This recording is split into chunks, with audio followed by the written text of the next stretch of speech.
Good evening and welcome to this week's edition of MER, Men's Equal Rights. Today we have a very special guest we're excited to bring on. We're always extra excited when a lady comes on to the show who is actually dealing with the same situations that men deal with. And as we always state that this is not just a situation for men, parental alienation does happen to women as well. The lady we're about to bring on today, I'm excited to introduce, but before I do that, I'd like to bring on my panelists, the one and only Mr. John Rockmore. Good evening, Mr. Lionel. How are you, sir? Mr. Rockmore, how are you, sir? Blessed every day and in every way. Just experienced a birthday of a granddaughter. Haven't seen in a long time. Haven't seen her mother in even longer. But I got the call nonetheless, and so I am blessed. As I tell them all the time, I'm happy to lay eyes on you no matter what. Absolutely. Have you seen or heard from all of your children today, Mr. Rockmore? No, sir, I have not. Wow. One day I'm going to ask you that, and you're going to say, I heard from all of them. How many do you have? I have 7 daughters, 1 son. The boy, I see him every day. He lives here with his dad. But the 7 girls, I haven't seen them. And 4 of the grandchildren I haven't seen. 3 of them I've never seen ever. 3 grandchildren or 3 daughters? 3 grandchildren I've never seen. I see. Oh, we're going to have to talk about that in another show. That's Mr. another show. Rockmore. Amen. That's another show. That's another show right there. Well, without further ado, I'm excited to bring our special guest on today. We won't waste any more time. This lady is just a staple in the industry that I've known for years, and I've admired her work for years. You might have seen her back in the day or heard her actually on the Tom Joyner Morning Show. That's where her and I actually met, the Tom Joyner Morning Show. And she's a radio personality all in itself, as well as a director, a producer, an author. She's also one of America's top actresses and singers. This lady is multi-talented, and we're happy to have her on the show today. Please welcome to the MER Forum, Men's Equal Rights, brings in a true queen today, LaRita Shelby. Thank you. Hey, LaRita. Thank you. Hercules. How are you, LaRita? I am wonderful. Evan, thank you so much for just your public acknowledgement of the work that I've been in the process of doing. Thank you for your participation. I'm a city girl on the outside, but I'm a Southern girl at heart. So I want to offer love and respect and my reverence for all of the men in this virtual room right now. I salute you. I send you my love and my faith, and thank you. It's an honor to be in your presence. Well, thank you for being here. And I didn't get a chance to mention, because I wanted to mention that last. This is the producer and director of actually a documentary short, a docu-short is actually what it's called. It's called Dad Speak. Explain what a docu-short is. Okay, well, it's kind of like it sounds, a short documentary. So here's what I'm going to do. While I'm speaking, I'm going to put the link to the trailer in the chat. And then if the technical director of this session is able to share the trailer with the audience, then that will be wonderful.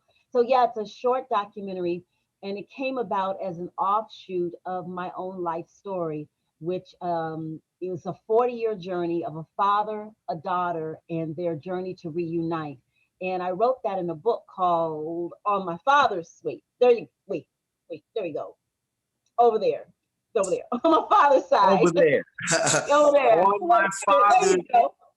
It is called On My Father's Side. And yes, we hopefully can show a documentary clip as well from Dad Speaks, the documentary that you produced and directed that my story was featured in there.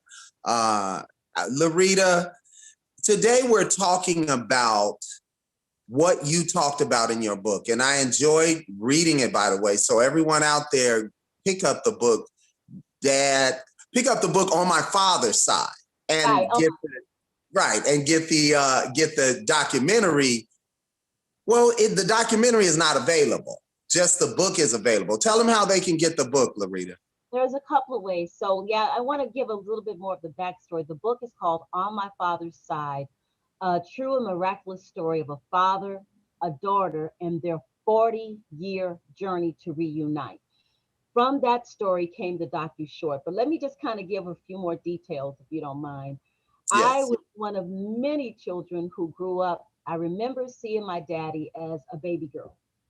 I don't remember any disharmony in the time that he visited my mother. I was old enough to remember that he didn't live there, but I'm thinking up to maybe 4 or 5 years old, I remember daddy coming around.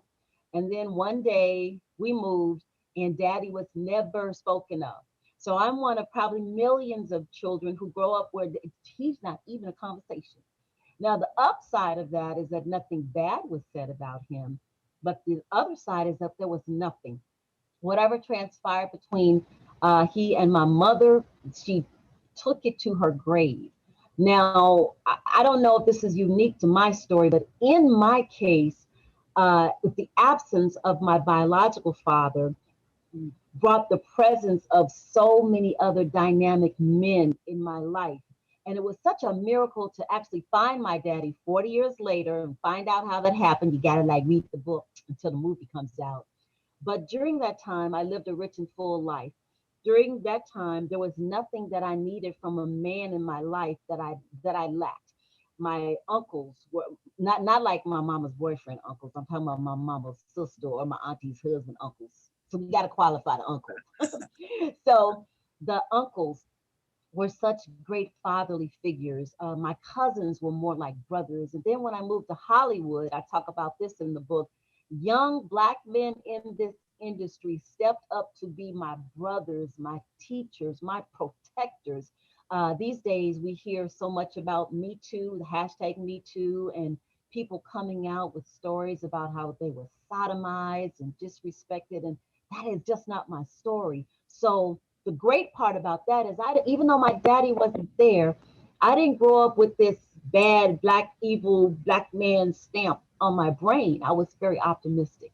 So over time, the men on my mother's side of the family, as well as my mom and my aunts, they all died off. And then I became that little girl, even though I was a grown and accomplished woman, I remembered daddy. So I set out on a search to find him. I did find him. And at that time, I found out what happened between he and my mother.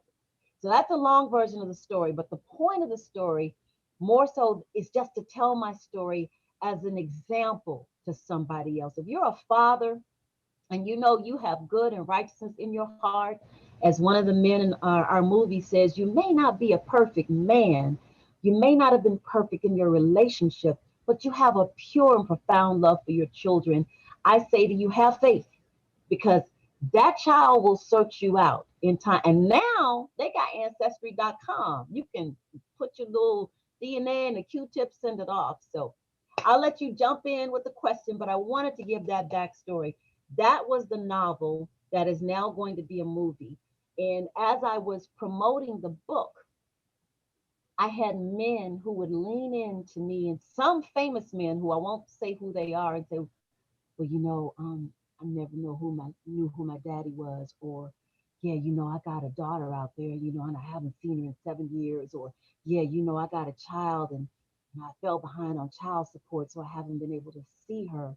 So I started hearing all this pain that these men were communicating, and I was like, I gotta do something about this.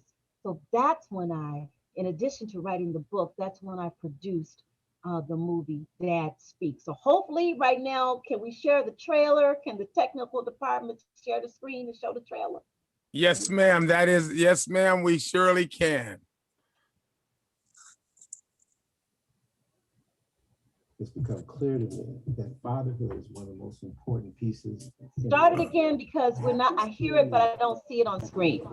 Walk into family court, you'll hear a lot of fathers saying, Start from the beginning, please. I just want to see my. It's become clear to me that fatherhood is one of the most important pieces in the urban family. What happens to a man in family court? When you walk into family court, you'll hear a lot of fathers saying, I just want to see my kids. I just want to see my kids. I didn't know where my daddy was.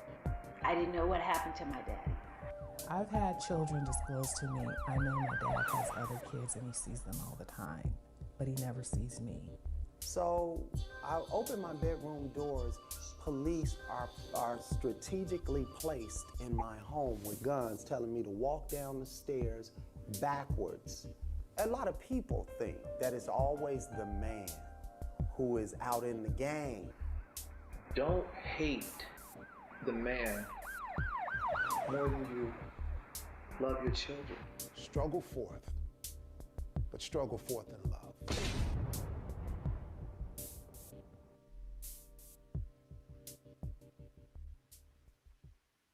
Outstanding.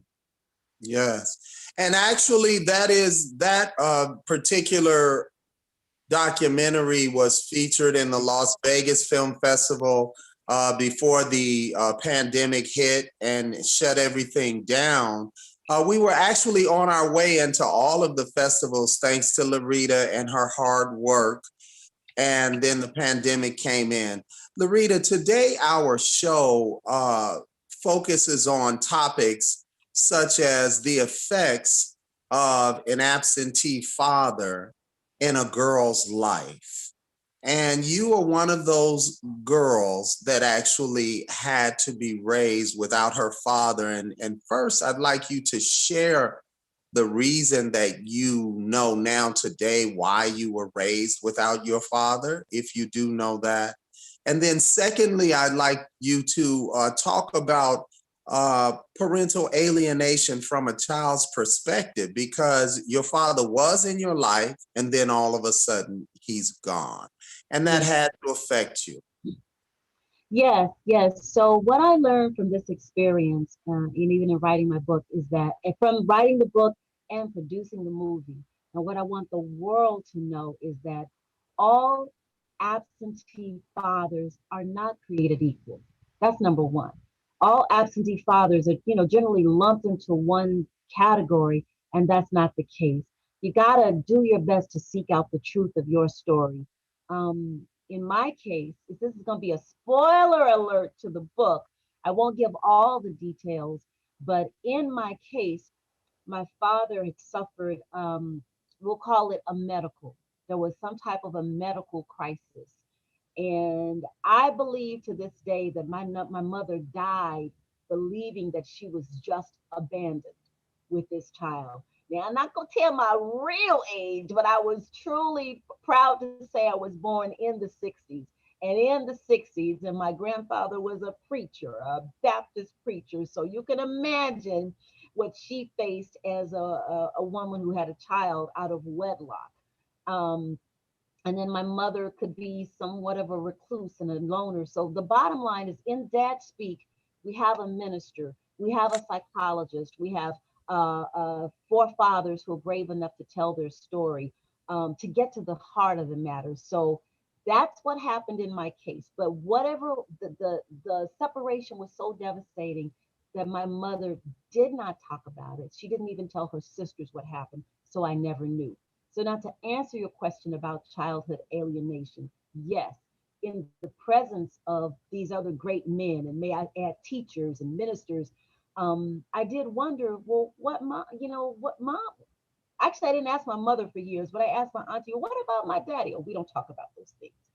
And I finally asked my mother before she died, and she just said, oh, child, you just don't want to hear about that. And then nothing. So what I did learn, because I did not give up, from my father's family, I found out that I believe that my mother was the only woman that my father had ever loved. Because the medical crisis left my father somewhat mentally impaired, he told his family for 40 years, I have a daughter. And they said, man, you crazy. You just crazy. You just talking. They made fun of him. My daddy would see other children, you know, in this absence who would have been 8 when I was 8 or 12 when I was 12 or 14. And he would call them by my name. And his family said, "You're crazy. Stop claiming other people's children," until I turned up. And in my case, as Evan intimated, at one point I was on the radio in 150 United States markets and in 57 countries around the world on the Armed Forces Network, saying my name every time I'm on the air. I had family members who would hear my name and still not connect that this might be the LaRita that Uncle Calvin is talking about. I had family members that saw me in this movie, South Central. Yes, I was OG Bobby Johnson's girl. Saw my name on the screen, but still didn't say, Uncle Calvin said he had a daughter and her name was LaRita. So it's bittersweet. What I decided to do with the pain, instead of focusing on the pain, was to empower people. Number one, if you're the child that was abandoned, and you might have been told one story from mom and them and auntie and them, stay open-minded. Maybe Papa was a Rolling Stone. Maybe he was not the salt of the earth, but stay open-minded. If he has a heart for you, if he has a heart to atone, stay open-minded. If you're a father, and through Dad speaking, I thank you, Evan, I had no idea the amount of pain that men were walking around with.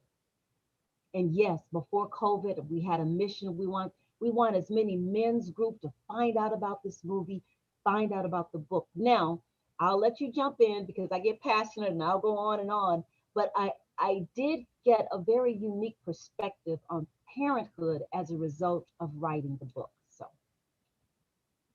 Okay, well, in what you just said was actual parental alienation. They actually alienated you from your father.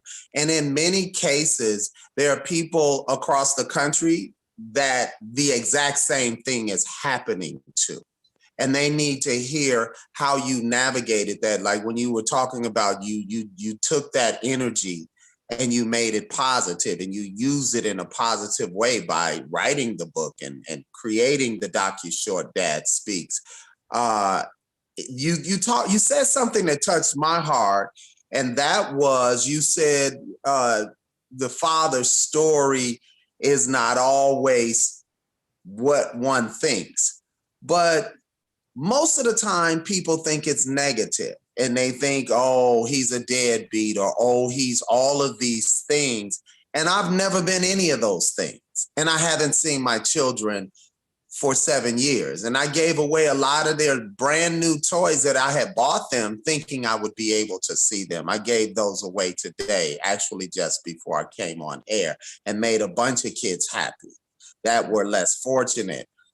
Many times it's a bunch of things that are told about the father that's flat out lies, like flat out. There's no truth in it whatsoever. And it's people covering up their stories and their own wrongdoing.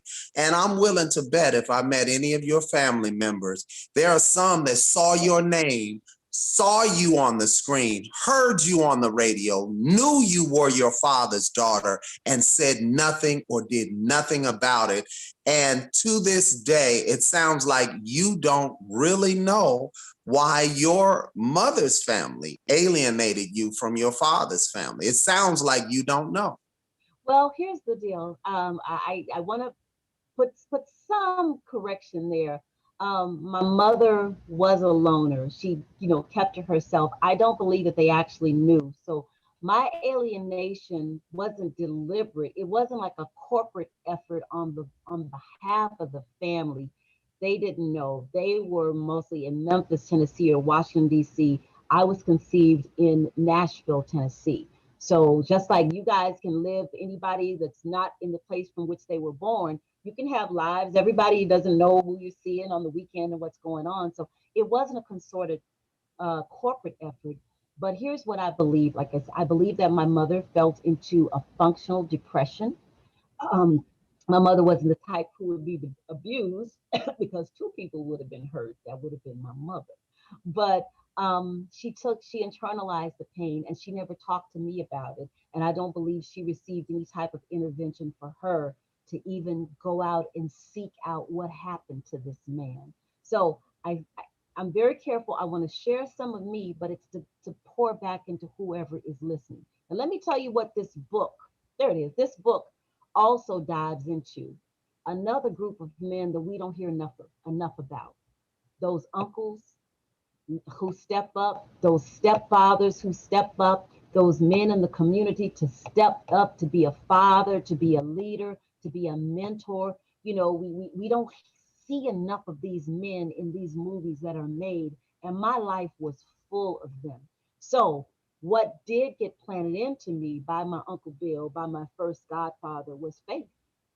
And I did not know that that faith would carry me through, would give me the gumption not to give up. And the divine wisdom poured something else in. Let me get to another point. As I was writing the conclusion of this book, and the overriding point, the overriding takeaway for children is to understand that A, not all absentee fathers are created equal. B, parenthood and fatherhood are two totally different things. And society has lumped them all into one. One thing that you never hear spoken about is we all come about from different situations. Some people are in a happy, healthy relationship. The children are planned, they are conceived, and these two people have committed from day one to be a part of this third person's life. There are some that were oops. Then some situations, you have situations where the man or the woman they weren't committed to each other, not from day one. They were getting their swerve on.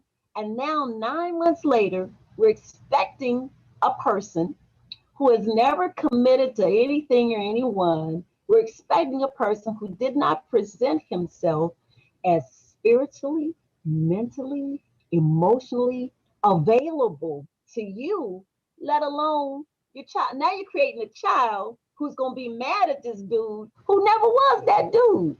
Now, I'm not calling anybody's names. I don't know nobody's name. I know situations like that. I actually introduced two parents in Hollywood, and one said to the other, I don't want any kids. And I told her I didn't want any kids, and she got pregnant on me. And I said, well, y'all both adults. How can someone get pregnant on you and you in your 30s and 40s and she in her 30s and 40s? Doesn't make sense. And so now they're at odds, and there's a child involved where she took him to the system to get child support. He said, since she took me to the system, I don't want nothing to do with her or the child. And I tell them both, you're hurting the little boy. You think you hurting each other, and it's him that you're hurting.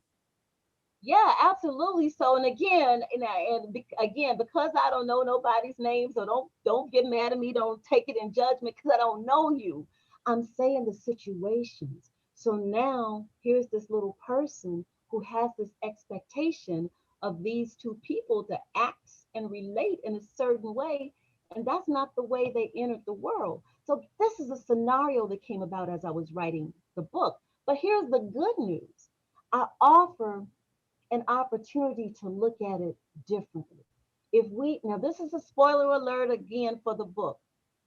If we can look at our mother or father, not as these perfect beings who're supposed to always act a certain way, provide a certain way, if we can just look at them as a mode of transportation to the planet Earth.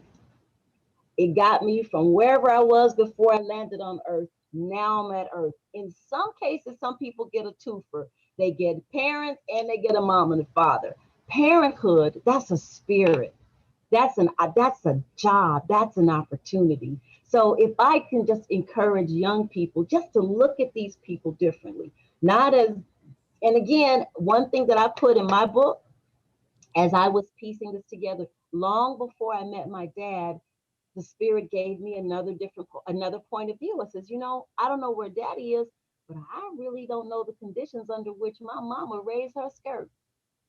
And that's my mother. with the highest level of respect and love for her. We're here now. And another thing that I spoke about in when we were doing Dad Speak, I realized sometimes women, more often than men, use the children for ransom. Yeah. I'm not saying that anyone who truly needs and deserves for, financial participation from both parties, that definitely should happen. But now, should I use this child for ransom? I'll use my personal story, which I never would have done, but I was divorced for 17 years and my ex-husband has now passed on. But there were times during the separation where it was very tenuous, and I had every opportunity to walk up to that judge and lay out this laundry list. I had friends whispering in my ear telling me what I should do and how I should file. And I told them I was not being physically harmed, neither was my son. Okay, this was just a parting of ways. And I said, I will not, unless my life or my son's life is in danger, I will not be a Black woman who puts that Black man before a judge. The judge wasn't there when we were dating. The judge wasn't there when we were getting busy. Well, I'm gonna Yeah. put him in front of the judge now because the relationship is going that way. And I refuse. But I also got that from my family. This is just my story. We weren't a family, and just we weren't just dragging each other in and out of court. We children got provided for. And I said it'll be a cold day in hell before I put that Black man before a judge. But I took him to a higher court. I prayed about it. I says, Lord, you lay on his heart what he should do. He knows what he should do. You lay it on his heart. And as a result, my son got more than any judge could have ever mandated. But that's just me. I encourage moms who might be listening from this movie, Dad Speak. Evan, you were out of town, I think, when we did the premiere. I was. There was there was not a dry eye in the building from mothers and also fathers. The fathers we kind of expected. There were mothers who stood up with tears in their eyes and says, you know what? I need to rethink how I'm communicating to my child about their absent father. This helps me to understand now. I've had a confession from someone who had seen the movie who says, you know what? I'm now going to go get some intervention so I can be a better man, a better person for my next relationship. So that's the skinny. Stop me because I go on and on and on. What? Well, that's why you here, and you are an amazing woman. And had I married a woman like you, LaRita, I wouldn't be searching for my children. And I enjoyed being a parent. I am an excellent father. You know that. I don't have to tell you. And I love my children. Had I married a woman like you, I wouldn't even be in this situation. But obviously, that was not God's will, and that wasn't my journey. This is my journey, and that's why we're doing what we're doing. And I commend you, LaRita, for being strong and standing up. Because you were not one of those young ladies that was dealing with daddy issues because you were surrounded by so many positive male figures who stepped in his position. What would you say to the women who do have daddy issues that do not have those positive male influences? Because there are more of them than women like you. Oh my gosh, that is such a great and loaded question. So you give me a time frame on this because I'll be speaking on this one like Shirley Season. So please, please, please. This is an hour show. Oh man, if I can just share something personal, this kind of springboards from the heartfelt conversation that you and I had a couple of days ago. And basically it had to do with values. The question really lends itself to where we get our values and our self-worth. And yes, you are absolutely right. Truly the first man that a little girl should ever love should be her daddy or somebody that's standing in the gap for daddy.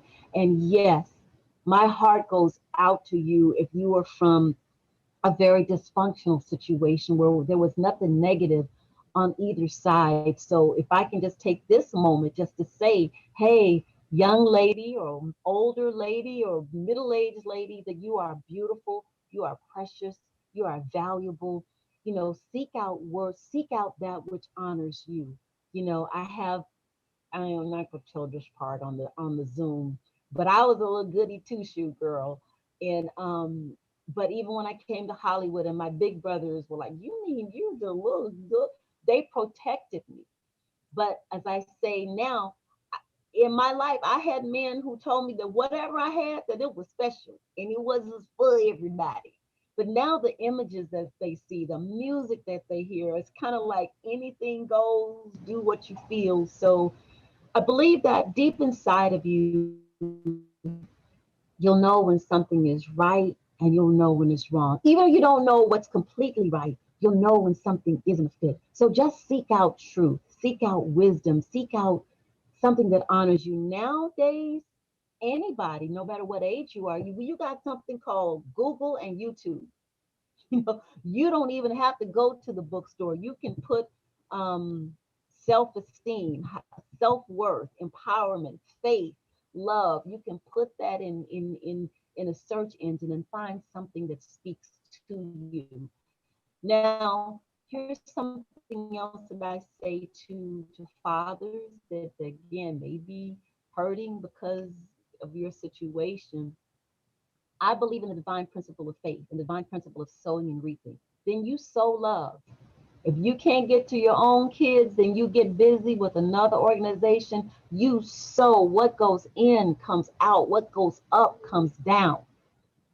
And it will not return to you void. I tell my own son, who's 23 right now, and sometimes when he's feeling himself, I'll say, son, my love for children doesn't begin and doesn't end with you. I will sow into your life, but you will not be the only child that I sow into. So parenting can also be a very selfish entity. You don't think about anybody's kids but yours. You don't do for anybody's kids but yours. But if you can't get to yours, find somebody else to sow into, because that'll build up your faith. And then lastly, you have the power of your art, your words, your music. Put it into something. The great Les Brown says, whatever you're seeking is seeking you. So I'm honored to be here with you all today, just to tell my story. And again, I found my father against all possible physical odds. Everybody that I thought could help me, that if they knew anything, they were already dead and gone, and I still found it. And get this, even if you don't find the person that you're looking for, there's still love somewhere in that lineage, somewhere in that lineage. When I found my daddy and he lived for about a year and a half after that, I wasn't looking for aunties and uncles and cousins. There were people who showed up to say, I love you, just because we were family. They didn't care nothing about what had happened between my mama and my daddy and them way back in the day. So don't get locked on how love can rewrite a victorious story for you. And for you men who are in a situation right now, you got to think about everybody here that was born in the 60s, maybe the 70s or before. Think about the music that we heard. It was about love. It was about respect. You know, I want to know your name. Hey, girl, what's your name? It was about courtship. Now, fast forward, think about the music that the 90s and I know I sound like an old lady right now, but whatever. In the 90s and the 2000s, think about music that skips past any level of love and honor and respect. You can go grab a 19-year-old or a 17-year-old or a 20-year-old who's about to get busy and replicate the system to say, hey, let me drop some wisdom on you. Well, LaRita, first of all, you're such a positive human being, and I wish the world was filled with women like you and we would have less problems than we do out here. You are amazingly positive. We're going to now open the floor up to questions from the panel, questions from the public, and feel free to ask LaRita anything. Remember, LaRita is, and I'll start with a question. South Central is a cult classic. You playing OG Bobby Johnson's wife is a cult classic. You're a cult classic wife. But you played the wife of a gang in the leader of a gang in South Central. You played his wife. And in addition to that, that movie was art imitating life. Many children are involved in gangs because of the absence of a father. When you were on the set with Glenn Plummer and the rest of the entire group of guys there, did they understand that sentiment? And were you all sensitive to the fact that this is a movie about fathers who are absent and how it affects the Black community and the community at large? Oh man, what a wonderful and great question. So we made we made South Central in 1990, end of 1991. It came out in 92. Because of my role, I actually wasn't on set a lot of the days with all the guys. But here's what I learned about, again, this group of men. I got to star in the movie with my Hollywood big brother, Reginald T. Dorsey. I starred as OG Bobby Johnson's girl in this movie. And actually, let me give you a little bit of a backstory. The movie didn't get the box office love that we wanted for two reasons. We came behind the Rodney King uprising, and then also it was perceived that Oliver Stone and this white director were conspiring to make this movie about hood life. And that's not exactly true. The movie came from the book Crips, which was written by Donald Bakir, who is an educator at Washington High School, who year after year saw massive population of the student body being murdered, and mostly young Black men. And he wanted to do something about it. And it was because of Steve Anderson and Oliver Stone that they believed in Donald Bakir's story. That's how it got to the screen. Now, once we're on the movie set, it was because of the insight that Glenn Plummer, OG Bobby Johnson had, Byron Menz, Reginald T. Dorsey. It was what the truth that these Black men brought to the role that says, you know, y'all wrote it like this, but we need to play it like this because we need to offer a solution. And yes, for many young men who were living in homes without a father, they clung to gang life. If you're not familiar with the movie, that movie is also about fatherhood and mentorship. Because in the absence of OG Bobby Johnson's father, he met with the older and wiser man, played by Carl Lumbly, in prison, who schooled him. And he said, number one, get some faith. Number two, knowledge of self. Number three, emancipate yourself. Go back out into the community and save your own children.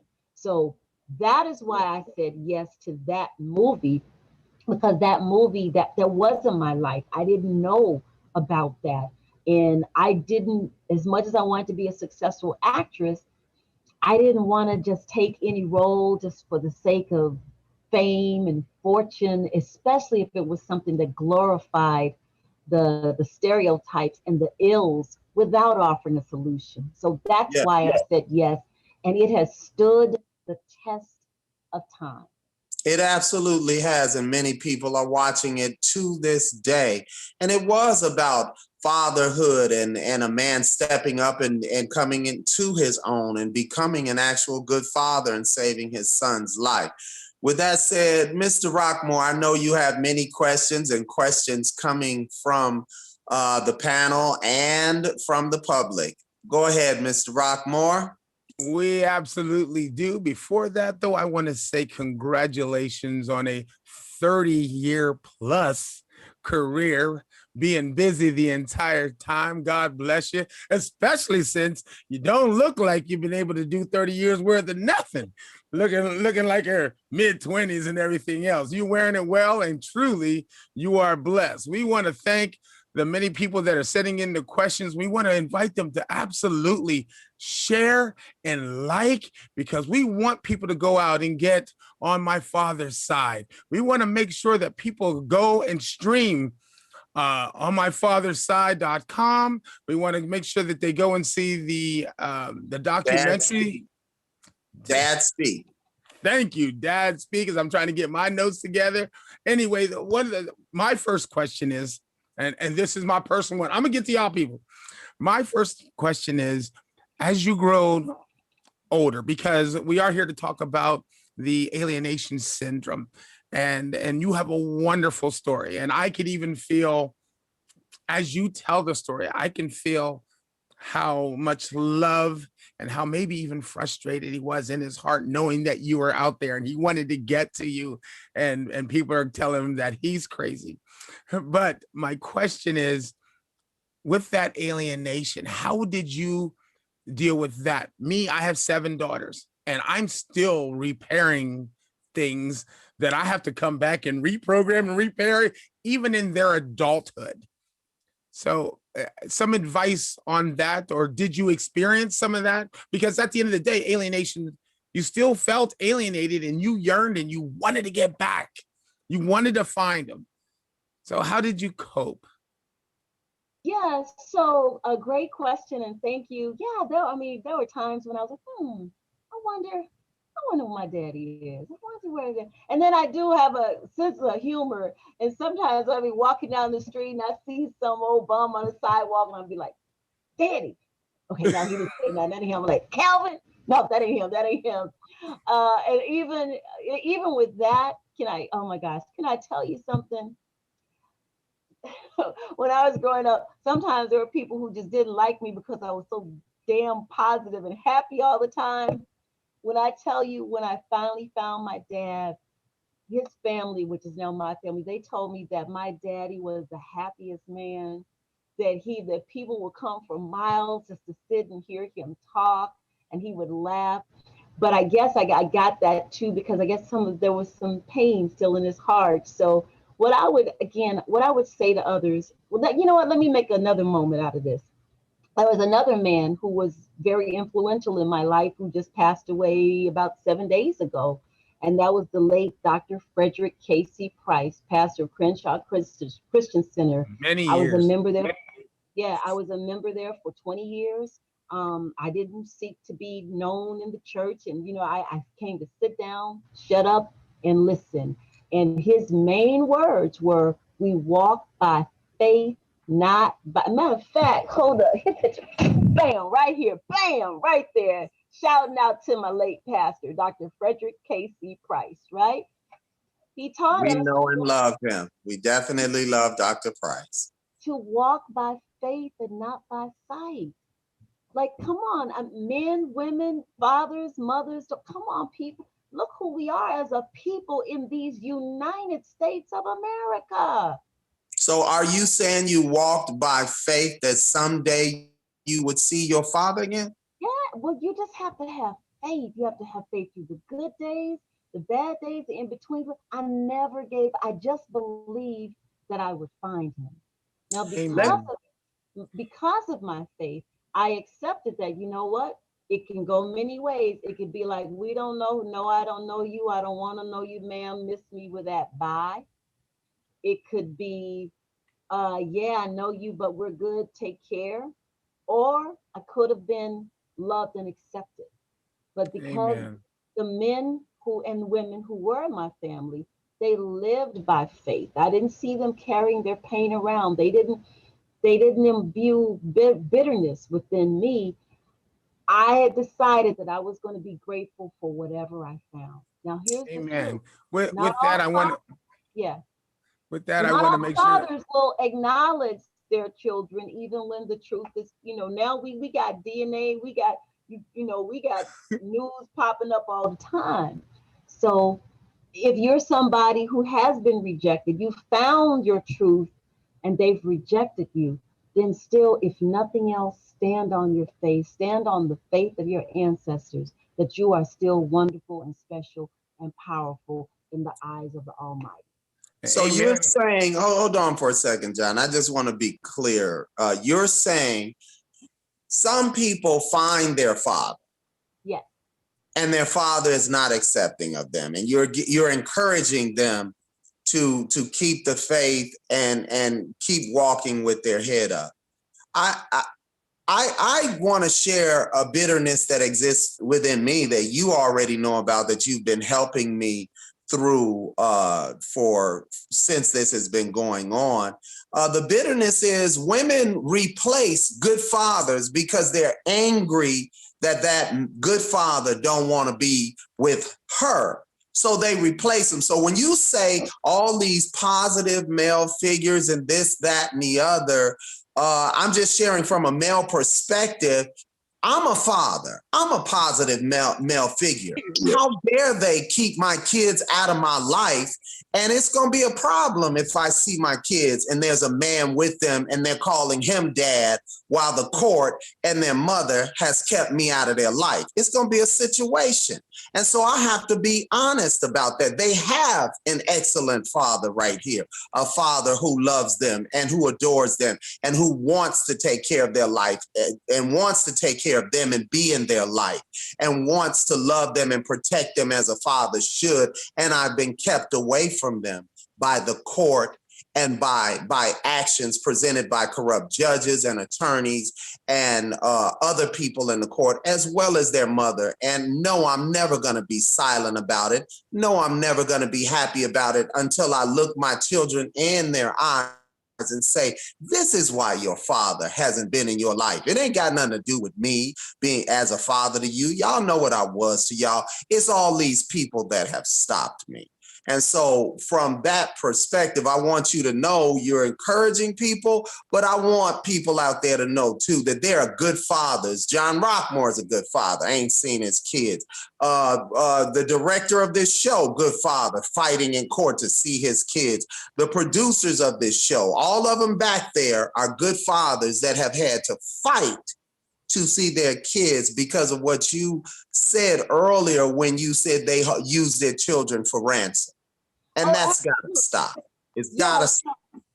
No, my heart goes out to you all because I wrote my book and I wrote Dad Speak to honor my daddy. And let me keep it real with you. Anybody that's on Facebook right now after this, you can go to my page. You will see a picture of me when I met my daddy. And that picture's been up there. I have that picture on my Facebook page for one reason and one reason only. Every day that I go to that page, I get to say two words that I did not get to say all of my life, which is, hi, Daddy. Wow. Wow. Hi, Daddy. So wow. Here's what I would say. Now I'm the guest today, so I'm doing all this talking, but please know the short film Dad Speak, which is executive produced by Sandra Evers Manley. Dad Speak is now available. You can stream it on BHERC.TV, BHERC TV, which stands for the Black Hollywood Education and Resource Center. In the movie, I did this movie to give men an opportunity to speak up for themselves. I tell a snippet of my story, and these men did not compare notes. I turned on the camera, and what was forming was a consensus of how many good fathers have been criminalized in the family court system. So we want to encourage you. But I also, speaking truth, some of these situations do get to that point because of anger or what we call anger issues, and I'm learning, men are socialized to be rough and big and powerful and rough and fast. And, I'm watching more sports now and I'm like, y'all beat up on each other for sport, So I know relationships can be tenuous. So in That Speak, you will hear the words, the advice of all of these four fathers. And actually, it came to the point where I was turning men away because I'm like, the movie is getting too long. I can't take anymore. But here's what you do. Because you are conjoined now, because you're unifying now, and you just have to still, Black men in America, you got to have faith.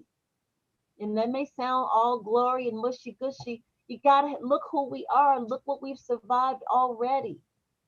So that's not Yeah. saying that you don't hurt. That's not saying that your heart doesn't bleed. But I am a living witness. 40 years later, when I walked into that room, and that old man who was old and gray, his daughter walked back into that room. And he was in a room. I got 32 first cousins and in 7 to 8 aunties. And one of me found all of them. They didn't find me. I found them by myself because I was born into a legacy of faith. My faith would not give up. Now, everybody's situation is different. We got generations of women who have definitely been hurt, misused and abused. Whatever they can use as a weapon to feel good about themselves is who they are. Some of y'all stepped into that. It was what it was before you stepped in. I don't know how you thought it was going to work out differently. Some of it was the house and the picket fence, and you still ended up separated. But that's where the grace of the divine comes in. Not, we just all here trying to figure it out. So what I've told, I'm gonna give some secrets, and I'll hurry up because the clock is ticking. What I'll say to you all, you don't have to, but I'm just saying, get you some candles and some pictures of your children, create an altar somewhere in your space, and light that candle of faith. And you speak it till heaven and earth freezes over. I will not give up on you, my children. You may give up on me. You may hear things about me that is not true. I am going to be the man that the Father has endowed me to be to you. And just speak it. And if nothing else will keep you from hurting yourself, somebody else is just going all the way crazy. Okay? Speak positivity Speak, on a daily basis. Mr. speak life Rockmore, to life. yes. Mr. Rockmore, go ahead with your question. Okay, we're going to try to knock them out because, like you said, the clock was ticking. First, Paul Cook says that you are enlightening and enchanting. Thank you so much. Yeah. And then the one question is pretty good one. How would you tell woman being scornful to the father to live and let go and co-parent for the children? Yeah, that's it's a process. It's a process. There's no easy solution to that. Many times anger is hurt masked or metastasized, and it can be handed down generationally. But one of the fathers, Ruffin Patterson, says it better than I ever could. He says, love your children more than you hate their father. And last and not least, where does your love and positivity come from? Because we all feel it. You're just captivating. So where does that love and positivity come from? What is your source? Oh my gosh. Well, I could say, you down with G-O-D? Yeah, you know me. So here's what I found, people. I said I was looking for daddy. I was just looking for daddy. And through that, I uncovered my family history on my father's side back to the 1700s. So when I went down to this little church in Mississippi for the first time, I'm there with my family. The preacher said, young lady, come outside, come outside. I'm like, what? He took and showed me the cornerstone of that church that was built in 1910. And he showed me the name of my great-great-grandfather, Grant Shelby. And then it all came full circle. If my great-great-grandfather had the audacity to have faith in anybody's God in 1910 in dot on the map, Mississippi, then I understood where mine came from. So that's all. We're standing on the shoulders of those who come before us. And I wrote a song about that. You're not here by yourself, okay? If you dig back into your legacy, somewhere along that line, there was a mother whose children were ripped from her arms through slavery. Somewhere in your lineage, there was a man who saw his sons sold off somewhere. That man had to go forward and keep going. That's how you got here. So it's more than what you see right now. So you have faith. Proverbs 18:21, speak life to your life. And how about this? Yes, I can encourage a woman who's full of, her heart is hard. You speak life to that situation. You put your heels in. You start a mantra of love and positivity for her. Hey lady, I'm speaking love in the universe to you. Hey lady, you just fight it. Fight it in the spirit in a different way. Because you got nothing to lose by doing it that way. Hmm. I accept that, but that's hard. LaRita, that's hard when someone has blatantly done you wrong and blatantly done your children wrong and continue to look into your children's face every day and blatantly lie to them. I know my children ask about me constantly. Where's our dad? What happened to our dad? And they're constantly being lied to. That's hard to just say, oh, I just want to be positive towards this lady. I'm being honest with you. These types of women are nothing like you, LaRita. They are devious, calculative, and dirty. And they're not only, they think they're harming us more than anything. They're looking their own children in the face and harming their own children on a daily basis. And it's gotta stop. Well, there's a lot of imbalances. So here's what I'm going to do. I'm going to speak publicly about something that I've never spoken publicly on, but let me see how I can do it. And I'll put it in the chat. 4 years ago, there was a tragedy in my own family. And it not only did it make national news, it made international news. As a family, we decided not to speak about it publicly out of protection for the family member in our family who was most impacted. And I will say this, it was the most horrible thing that you could ever imagine. And on the most horrible day, the second most horrible day of his life, my cousin's life, he stood there in a church jam-packed with news media spilling out onto the sidewalk. And he asked for forgiveness for this person who had done the most horrible thing that you could ever imagine. So I don't know, or I'm not trying to say that we're special, that we're better. That is not the point of this story. But the miraculous nature of grace and love and forgiveness in the face of it is what superseded on that day. So there's no judgment if you or anybody else is not in that space right now. I can only use my story, and in time, when my family member is ready, I'm going to have him to be a part of this conversation to say that if he can forgive that, then where are we? The hurt and the pain, that won't be erased. You can't take back that time, but just keep living. Just keep living. Okay, you may miss first, second, third, fourth, fifth grade. You may miss the senior prom. You may miss college graduation. But by faith, you may get to be the granddad to your children. By faith, some other situation could happen. And then if not, then if you close your eyes before that happened, then you still close your eyes in love and dignity, not in hurt, pain, and agony. We are people who've overcome so much. And yes, this domestic situation, it's the last frontier for us. It truly is. Because when we can repair those families and set a pathway, just so we just can have an opportunity for more cohesiveness, it'll be better. But just have the faith. I'm a Thank living. you. That's all I can say. I'm going to Thank you, put the LaRita. story that I referenced in the chat. I'm not going to put it publicly, but I'm going to share it with the men in the group if you'd like to read it at your leisure. If you want to call me personally and talk about it later, then I will do that privately, but I can't do it publicly right now. Excellent. You know what I'm speaking of, Yeah. right, Evan?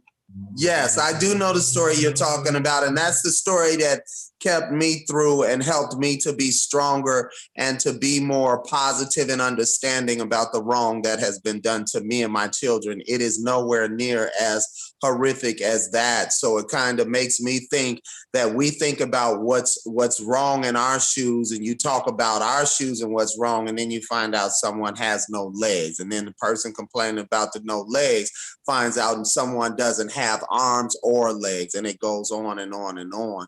So I appreciate your positivity, Mr. Rockmore. We do have to wind down because we're coming to a close. This hour goes by very fast. Do you have one last comment or statement, and then let the people know where they can reach you? One last comment, question, or statement, and let the people know where they can reach you, Mr. Brown. One last comment.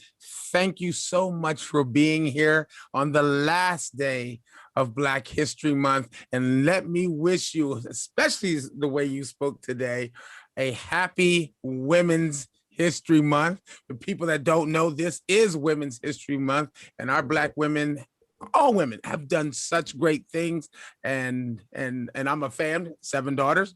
You can reach me at john@rockmoreentertainment.com. You can call me direct, 562-597-1602 or 326-4594. That's 562 area code. Thank you so much. I am elated. I am loving you and in love with you. Thank you so much for doing this and letting you advised, and you've helped people today. Thank you. And LaRita, first, let me say thank you. You know what this does for me, and you know you are definitely a person who has been a positive influence of my life from the moment that we met. I think it might be over 25 years. I don't know, 20 plus years, definitely. You have been an angel from the very beginning, and you continue to be consistent and being a good, kind child of God who's extremely productive. I don't know how you do it with the books and the acting. We just mentioned one of your acting projects. Please go to IMDb and see how much work this lady has done, as well as on the radio. And she has songs, can truly sing. She ain't just a singer. She's a singer, as well as a producer, director, and executive producer. So young ladies out there, you have a positive influence right here in LaRita Shelby. Tell them how they can reach you, LaRita, how they can get the book, how they can get the documentary. And I personally thank you for coming on. Go ahead, LaRita. Thank you so much. Well, I'd like for all of you to follow me at On My Father's Side, my Facebook page, On My Father's Side. Share your stories. It's a faith walk. And I have put something very personal and very personal and private in the chat. And so for those of you who are struggling with any level of forgiveness, and forgiveness don't make you a wimp, it don't make you soft. It means that you're fighting with another level of faith. So if you think you can't forgive, once you read that, and maybe I can even put you on the phone with somebody to encourage you. Hold your head up.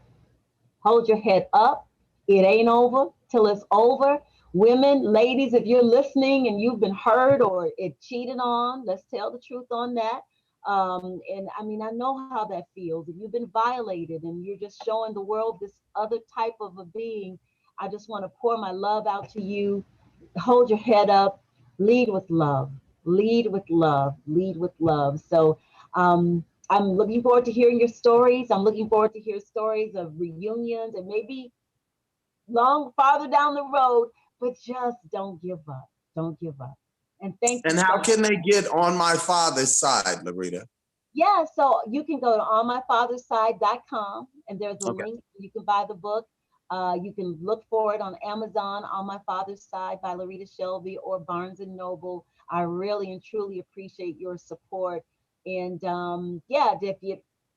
I created a Facebook page just for this environment. If there are any organizations who want to screen the film, let us know. And if you want to see it today, you can stream it at bherc.tv, bherc.tv, and look for Dad Speak. Thank you to Ruffin Patterson and Mark Winkler and Evan Lionel. Wait, is there a fourth? For telling your stories and On My Father's Side. Yeah. And thank you, LaRita Shelby. And we're over time. My name is Evan Lionel, at Evan Lionel on IG 2898, Evan Lionel 2898, Facebook Evan Lionel, or Men's Equal Rights Facebook and YouTube. We'd like to thank you for tuning in today. We truly appreciate your support. Please join Men's Equal Rights. Like and subscribe to the YouTube page, Men's Equal Rights. And please know, if you are a father out there searching for your kids, they are your babies and no one else's. Search for your kids. Be strong, hold your head up, and continue forward. And yes, LaRita, we are learning forgiveness.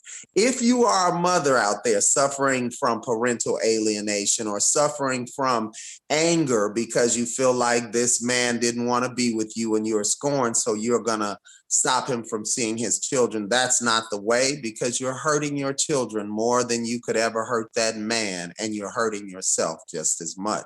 So take the positive road, as LaRita Shelby said, and let's pray for each other. We'll see you next Sunday. Thank you for joining us on Men's Equal Rights. Good day.